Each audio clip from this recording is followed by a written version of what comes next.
وعلى آله وأصحابه الهدى وقادة الهدى رب اشرح لي صدري ويسر لي أمري واحلل عقدة من لساني يفقهوا قولي أما بعد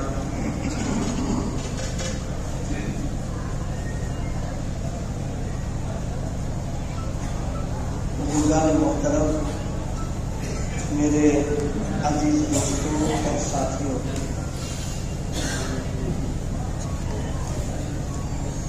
اللہ پاک کا فضل ہے، اس کا احسان ہے، ہم سب کو اپنی اپنی مشغولیتوں سے فارغ ہونے کی اور اپنے گھر میں جمع ہونے کی اور حضرات علماء کرام سے مفید اور قیمتی باتوں کے سننے کا موقع عنایت فرمایا۔ اللہ پاک ان باتوں کو قبول فرمائے اور ہم سب کو عمل کرنے کی توفیق عطا فرمائے۔ دعوت الحق کا جو نظام ہے اور اس کا جو پروگرام ہے وہ خالص دینی ہے، ایمانی ہے، روحانی ہے، اور اس کا منشا یہ ہے کہ ہم سب لوگ جتنے ایمان والے کرنے والے حضرت نبی کریم صلی اللہ علیہ وسلم کے جو امتی ہیں، ان سب کی زندگیاں 100% دین کے رنگ میں رنگ جائیں۔ اسی کے تعلق سے یہ محنت ہو رہی ہے، کوشش کی جا رہی ہے، جس میں دو باتوں کی طرف خاص طور سے توجہ دلائی جاتی ہے۔ جو لوگ پورے نظام میں شریک ہوتے ہیں اور مختلف نشستوں میں علماء کرام کے بیانات سنتے رہتے ہیں، ان کو اندازہ ہوگا، تجربہ ہوگا کہ دو چیزوں پر محنت خاص طور سے توجہ دلائی جاتی ہے۔ ایک توجہ تو اس بات پر دلائی جاتی ہے کہ ہمارا مزاج سنتوں والا بن جائے، ہم کو شریعت سے اور سنت سے محبت ہو جائے، اور ایسی محبت ہمارے رگ و ریشے میں پیوست ہو جائے کہ جب بھی ہم کوئی کام کریں تو فوراً اس محبت کے تقاضے پر عمل کرنا، کسی کے خوف، کسی کے دباؤ، کسی کی ترغیب پر نہ ہو، اندر کا جذبہ ہو محبت کی بنیاد کے اوپر کہ میرے محبوب صلی اللہ علیہ وسلم نے اس کام کو کس طریقے پر کیا ہے، کرنے کی ہدایت دی ہے، رہنمائی فرمائی ہے، یہ ہمارا مزاج، ہماری طبیعت، ہمارے دل کی آواز بن جائے، اس کی محنت کی جائے۔ اور ظاہر ہے کہ جب ہمارے رگ و ریشے میں یہ چیز پیوست ہو جائے گی، ہمارے ذہن و دماغ میں یہ چیز آ جائے گی، تو پھر بغیر کسی کے کچھ کہے ہوئے غیر اختیاری طور پر اندر سے تقاضا ہوگا۔ مثلاً گلاس ہاتھ میں ہے، پیاس لگی ہوئی ہے، پانی ٹھنڈا موجود ہے یا گنگنا یا گرم پانی موجود ہے، اندر سے آواز آئے کہ تم غلام ہو، لہذا غلامی کا حق ادا کرو پانی پینے میں۔ ہم دسترخوان پر بیٹھے ہوں اور کھانا لگا ہوا ہے، ہم کو بھوک ہے، ہمارے مزاج اور طبیعت کے مطابق بھی کھانا آ گیا ہے، اب ہاتھ دھل کر کے جب بیٹھے تو فوراً یہ تقاضا اندر سے آئے کہ رسول پاک نے کھانا کھانے کا کیا طریقہ ہم کو بتایا ہے، اس طریقے پر ہم عمل کریں گے تو یہ حق میں غلامی ہمارا ادا ہو جائے۔ یہ میں نے دو باتیں عرض کی مثال کے طور پر۔ اس وقت توجہ دلانے کے لیے ہم عرض کریں، صبح سے لے کر کے شام تک ہماری پوری زندگی یعنی 24 گھنٹے کی ہماری اپنی زندگی جو ہے وہ 4 کاموں میں سے کوئی نہ کوئی کام میں ہمارا وہ وقت گزرتا، بلکہ 5 کام۔ یہ 5 کام وہ ہیں کہ دنیا کے کسی کونے میں چلے جاؤ، چاہے وہ پڑھا لکھا آدمی ہو، چاہے وہ ان پڑھ کم پڑھا ہوا ہو، دیہات کا ہو، شہر کا ہو، عالم ہو، غیر عالم ہو، سب کی زندگی 24 گھنٹے کے اندر جو گزر رہی ہے، ان 5 چیزوں میں سے کوئی نہ کوئی وہ کام کر رہا ہو۔ یہ جو 5 شعبوں پر بیان یہاں کرایا جاتا ہے، عقائد پر، عبادات پر، معاملات پر، معاشرت پر، اخلاق پر، میں اس تعلق سے آپ کو سمجھانا چاہتا ہوں، یہ کوئی ایسی چیز نہیں ہے کہ ہم اس کو سنسنی سمجھ کر کے اور اس کو بہت زیادہ اہمیت نہ دے کر کے اور معمولی سمجھ کر کے ارے یہ تو مستقل کرتے ہی ہوتے ہی رہتا ہے، چلو بیٹھ کر کے سن لے، چلو یوں ہی ٹالتے نہیں۔ آپ اگر تھوڑا سا تنہائی میں بیٹھ کر کے سوچیں گے، صبح سے لے کر کے شام تک جتنے بھی کام ہیں ہمارے، مثال کے طور پر ایک شخص ہے، صبح اٹھا، کھیت میں جا رہا، دکان پہ جا رہا، ملازمت میں آ رہا، یا کوئی اور کر رہا ہے، صبح سے شام تک مزدوری کر رہا، محنت کر رہا۔ اگر جائزہ لیا جائے سارے انسانوں کے کاموں کا، تو ان 5 چیزوں میں سے کوئی نہ کوئی کسی کے ساتھ جڑا ہوا ہے، وہ چھٹا کوئی کام نہیں ہوتا ہے۔ کیا؟ یا تو ہمارا وہ عمل عبادت سے جڑا ہوا ہے، ارے بھائی نماز پڑھیں گے عبادت میں ہے، تلاوت کریں گے عبادت میں ہے، ذکر کریں گے عبادت کے اندر ہے، نفلیں پڑھیں گے عبادت کے اندر ہے، درود شریف پڑھیں گے عبادت کے اندر ہے، دینی کتابوں کا مطالعہ کر رہے ہیں عبادت کے اندر ہے، تفسیر پڑھ رہے ہیں، حدیث پڑھ رہے ہیں، سب عبادت میں جانا ہے۔ اور یا وہ ہمارا کام معاملات سے جڑا ہوا ہوگا، مثال کے طور پر ہم دکان پہ چلے گئے، معاملے کی بات سب ہو رہی، جو کچھ بھی ہم کرتے چلے جا رہے ہیں، ہم بہت بڑے کاروباری، بہت بڑے تاجر ہیں، سب معاملات کے ساتھ جڑا ہوا ہے۔ ہم ملازمت کر رہے ہیں، معاملات کے ساتھ جڑا ہوا ہے۔ ہم جناب والا اور بھی کچھ کر رہے ہیں، سب معاملات کے ساتھ جڑا ہوا ہے۔ اور یا پھر وہ جڑا ہوگا معاشرت کے ذریعے سے، بیوی کے ساتھ ملاقاتیں ہو رہی ہیں، بچوں کے ساتھ ملاقات ہو رہی ہے، اماں ابا کے ساتھ ملاقات کر رہے ہیں، دوست احباب کے ساتھ ملاقات کر رہے ہیں، مہمان کی ضیافت کر رہے ہیں، غرضے کے اور جو سارے کام اسلام کے سب معاشرت کے ساتھ کر رہے ہیں۔ کسی انسان کی زندگی کا کوئی عمل بڑے سے بڑا کوئی بتا دے کہ ان 5 سے الگ ہو کر کے ہو رہا ہو، کوئی نہیں بتا سکتا ہے۔ بنیادی طور پر یہی 5 کام ہیں، یا تو وہ عبادات کے لائن کے ہیں، یا معاملات کی لائن کے ہیں، یا معاشرت کی لائن کے ہیں، یا اخلاقیات کی لائن سے۔ عقائد کو میں نے اس لیے نہیں چھیڑا کہ وہ تو بنیاد ہے، وہ جڑ ہے، اسی جڑ کی بنیاد پر یہ شاخیں تیار ہو رہی ہیں۔ ارے بھائی جڑ نہیں ہوگی تو درخت کہاں سے آئے گا، اس کی شاخیں کہاں سے آئیں گی، پھل پھول کہاں سے آئے گا؟ عقائد کا معاملہ تو 24 گھنٹے کے ساتھ میں ہے۔ کوئی انسان عقیدوں سے الگ ہو کر صاحب ایمان نہیں ہو سکتا ہے، وہ 24 گھنٹے عقیدے کے ساتھ لگا ہوا ہے۔ ہم کو جتنی ہریالی اور جتنے درخت اور جتنے پودے جتنے نظر آ رہے گملے ہوں گے، جن میں ہریالی جو ہے وہ جڑوں کی بنیاد پر ہے۔ جڑ پر نظر نہ جائے، ہم دکھائی نہ پڑے، یہ الگ بات ہے۔ اسی طریقے سے مومن کا سارا کام جتنا ہے وہ جڑ کی بنیاد پر نکل کر کے آیا ہے۔ ذرا عقیدوں کو میں نے اس لیے خاص طور پر ذکر نہیں کیا، وہ تو ہمارے مرتے دم تک ہمارے ساتھ نہیں، کچھ میری باتیں سمجھ میں آ گئی. اب چونکہ بہت سارے الفاظ میں آپ کو سمجھایا کہ انسان کی 24 گھنٹے کی جو زندگی ہے بنیادی طور پر انہی چاروں کاموں کے ساتھ میں جڑی ہوئی ہے، 4 شعبوں کے ساتھ اس سے الگ نہیں ہے. اب ایک بات اور سمجھیے،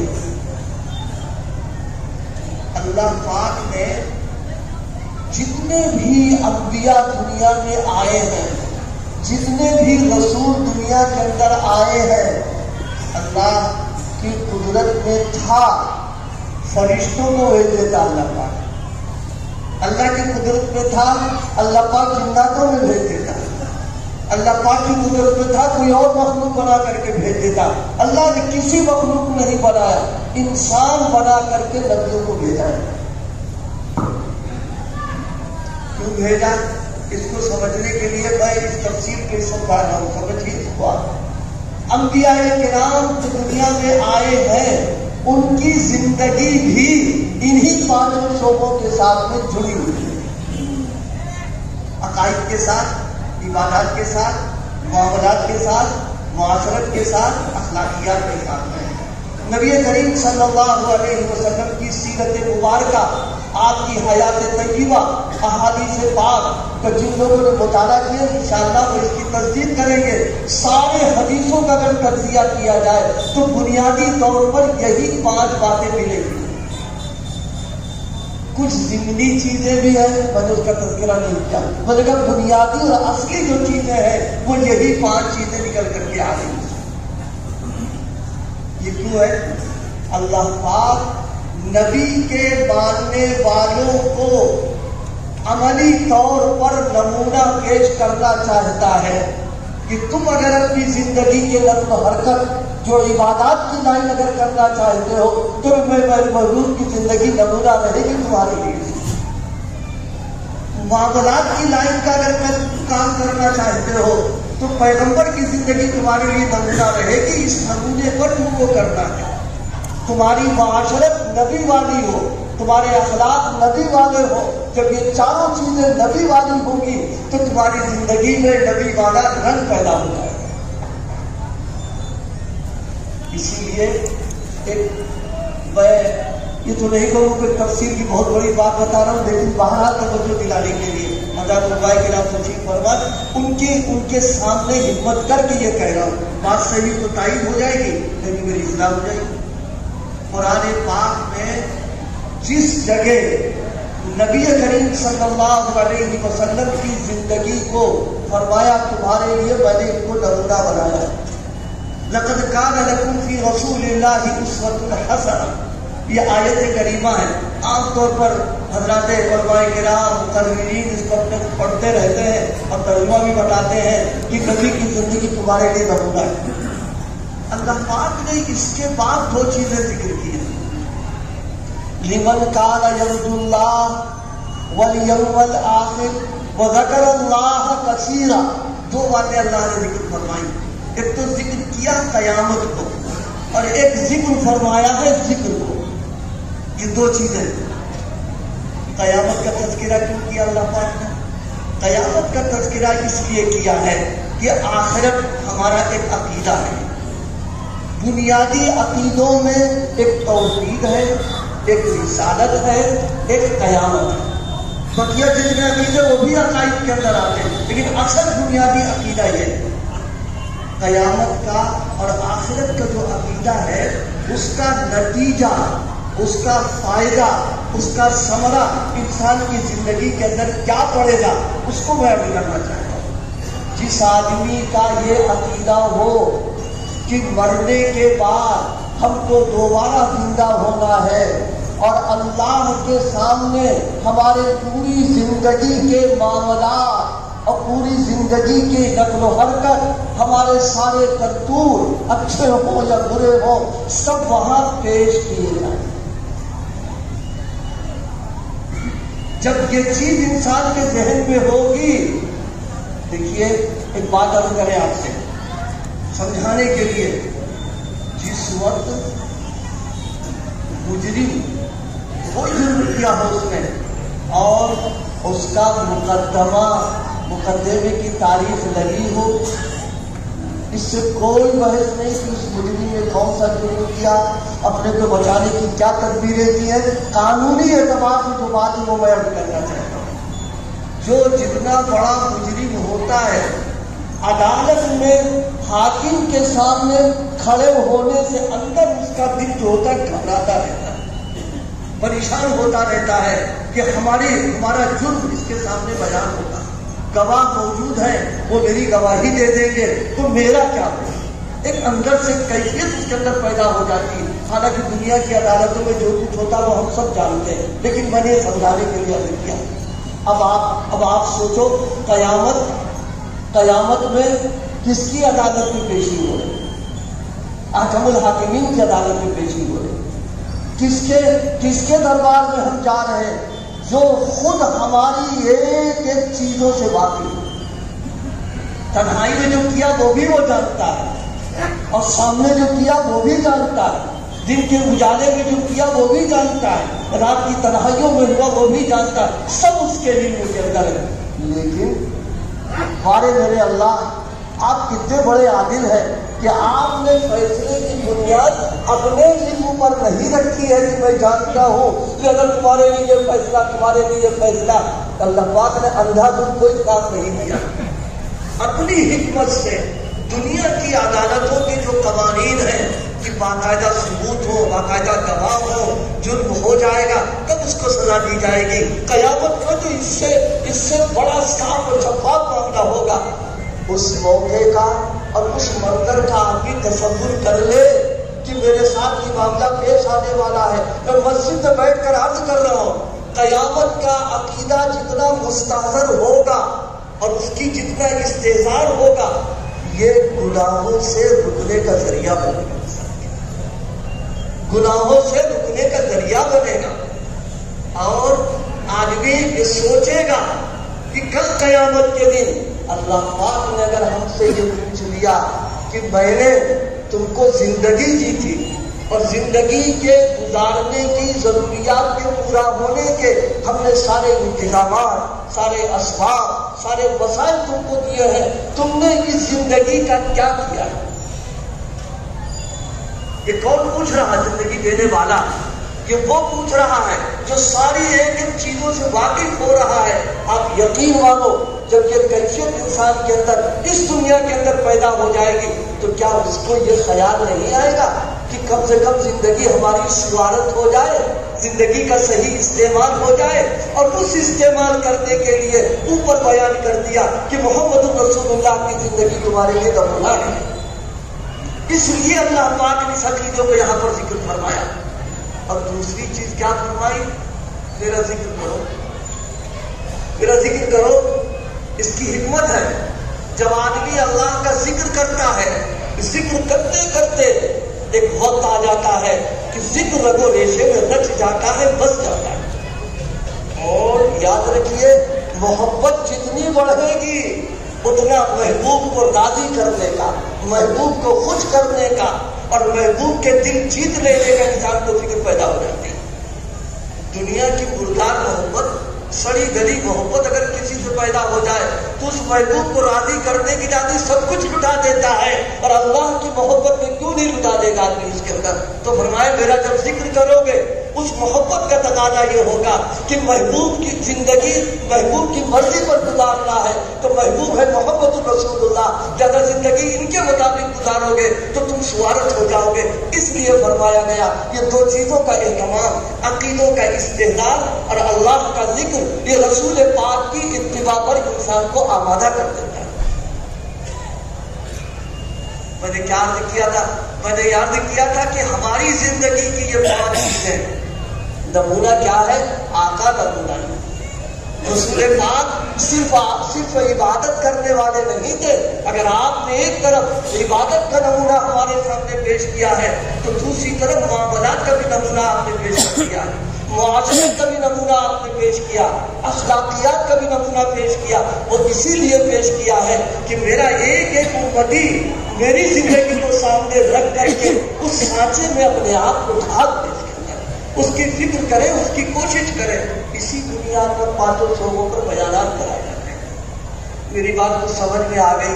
آپ حضرات کے علماء تشریف فرما ہے، میں نے بہت احتیاط سے اور بہت سوچ کر کے اس پر میں نے توجہ دلائی کہ آیت کریمہ میں ان دو عقیدوں کو ہی کچھ دن کیا اللہ پاک نے اس کی بنیادی بنیا کر کے، تاکہ اس کی وجہ سے زندگی کا صحیح استعمال ہو جائے۔ اور ایک بات یاد رکھیے، خالی زبانی جمع خرچ سے کوئی کام نہیں چلتا جی۔ ہم یہاں دنیا میں تو زبانی جمع خرچ سے گاڑی چلا لے جاتے ہیں اور خوش ہوتے دیکھو کیسا حق دے دیا۔ وہ اللہ پاک کیا زبانی جمع خرچ کچھ نہیں ہوگا، وہاں مہر لگا دیں گے منہ کے اوپر، زبان بند کر دی جائے گی، اور پھر ہمارے یہ اعضاء جن سے کچھ چھرے ہم نے اڑائے ہیں، نافرمانیاں کی ہے، معصیت کی ہے، اللہ پاک کہے گا بولو کیا کیا ہے۔ اس لیے میرے دوستوں، میرے بھائیوں، یہ پانچوں شعبوں کی ہمیں فکریں کریں کہ ہماری یہ زندگی اس لائق ہو جائے کہ اللہ پاک خوش ہو، ہمیں دی ہوئی زندگی سوارت ہو جائے۔ اور اسی کے ساتھ ایک بات، اللہ پاک نے ہر انسان کو دل دیا ہے اور یہ دل بے عیب دیا ہے۔ بے عیب کا مطلب نہ اس میں حسد ہے، نہ کینہ ہے، نہ بغض ہے، نہ عداوت ہے، کچھ نہیں، بالکل صاف ستھرا دل اللہ پاک نے عطا فرمایا۔ فرمائے دیکھو جیسا دیا ہے ویسے ہی لے کے آنا، یہ قرآن کا مطلب ہے۔ ہم نے جو دل تم کو صحیح سالم دیا ہے، جو تم کو ایک استعداد دی ہے، صلاحیت دی ہے، تمہارے اندر توانائی رکھی ہے، اس استعداد اور صلاحیت کو جس بنیاد پر دے رکھا ہے بالکل وہی تم کو یہاں لے کر کے آیا۔ اسی لیے تو اخلاقیات کا بیان کرایا جاتا ہے، اس موضوع پر روشنی ڈالی جاتی ہے، دل بن جائے ہمارا، اللہ کے لائق بن جائے، اللہ کے قابل بن جائے۔ اور فرمائے دیکھو دنیا میں تو تمہارا کام مال سے بھی چل جاتا ہے، تمہارا کام زور و طاقت سے بھی چل جاتا ہے، تمہارا کام اور ذریعوں سے بھی چل جاتا ہے، لیکن فرمایا یوم ولا ينفع مال ولا بنون، ہمارے یہاں کوئی کام نہیں چلے گا الا من اتى الله بقلب سلیم۔ ہم تو بے روگ والا دل چاہتے ہیں، جیسے ہم نے صاف ستھرا دل تم کو دیا تھا وہ دل تم لے کر کے آؤ میرے پاس۔ اس لیے دعوت الحق کے نظام میں دو چیزوں پر محنت ہو رہی ہے، ایک سنتوں پر، ایک گناہوں پر۔ دیکھیے سنتوں کا اہتمام ہو اور ہم گناہ سے نہ بچیں تو سب کیا دھرا برابر ہو جاتا ہے۔ گناہ کرنے کی نحوست اللہ تو سب کی حفاظت فرما دے، مسلسل گناہ کرنے کی نحوست ہو جاتی ہے، دل ستیہ ناز ہو جاتا ہے۔ دل میں اللہ پاک نے جو فکر، حساسیت جو رکھی ہے، اگر مسلسل گناہ کرتا رہے، بدپریزی کرتا رہے، بالکل ختم ہو جاتا ہے، بالکل اس کو احساس بھی نہیں ہو پاتا نہ اچھے کا نہ برے کا۔ اسی لیے رسول پاک نے اچھے دل کی ایک علامت بتائی ہے۔ کوئی میری باتیں سمجھ میں آ رہی ہے آپ لوگوں کو؟ آ رہی ہے نا؟ اللہ پاک نے اچھے دل کی علامت بتائی ہے، میں اس کو اپنے الفاظ میں عرض کر دوں آپ کی سمجھ میں آئے۔